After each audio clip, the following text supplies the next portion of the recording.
আমার পিছনে দেখতে পাচ্ছেন এটা হচ্ছে কুর্মিটোলা বাস স্ট্যান্ড। আর আমি এখন যাচ্ছি এয়ারপোর্টে।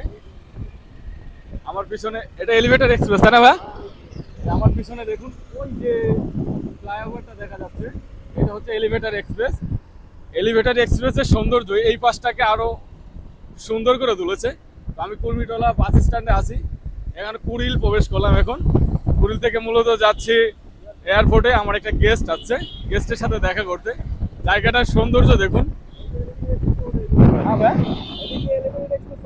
ও আচ্ছা, এই যে এই পাশটা দিয়ে এলিভেটর এক্সপ্রেসে উঠে যাওয়া যায়। তো এয়ারপোর্টের দিকে যাচ্ছি, এই পাশটার সৌন্দর্য দেখে আমি আপনাদের সাথে শেয়ার না করে থাকতে পারলাম না। ভাই আমাকে খুব সুন্দর করে রাইড করে নিয়ে যাচ্ছে এবং সুন্দর করে দেখাচ্ছে। জাস্ট অ্যামিউজিং একটা জায়গা। ঢাকার সৌন্দর্য এই পাশটাতে আসলে বোঝা যায়। এলিভেটর এক্সপ্রেস বা এয়ারপোর্টের এই অঞ্চলটাতে আসলে দেখা যায় যে ঢাকা আসলে কতটা উন্নত হয়েছে। আমার পিছনে দেখুন যে জাস্ট একটু পর পর ফ্লাইওভার এবং রাস্তাগুলো এবং সুসজ্জিত, জাস্ট অ্যামিউজিং লাগছে। আপনি দেখুন ভিউগুলো, মনে হচ্ছে আমি ইউএস আমেরিকাতে আছি। ওয়াও ওয়াও ওয়াও, একটা সৌন্দর্য। যারা প্রথম দেখছেন এই জায়গাগুলো একটু শেয়ার করে দিয়েন, মানুষকে দেখার সুযোগ করে দিন। জাস্ট অ্যামিউজিং একটা প্লেস। আমি খুব স্বাচ্ছন্দ্য বোধ করছি যে ঢাকায় এত সুন্দর জায়গা আছে যেগুলোতে আসলেই ঘোরা যায় এবং এই জায়গাগুলো আসলেই পর্যটকের দৃষ্টি আকর্ষণ করবে এবং মনকে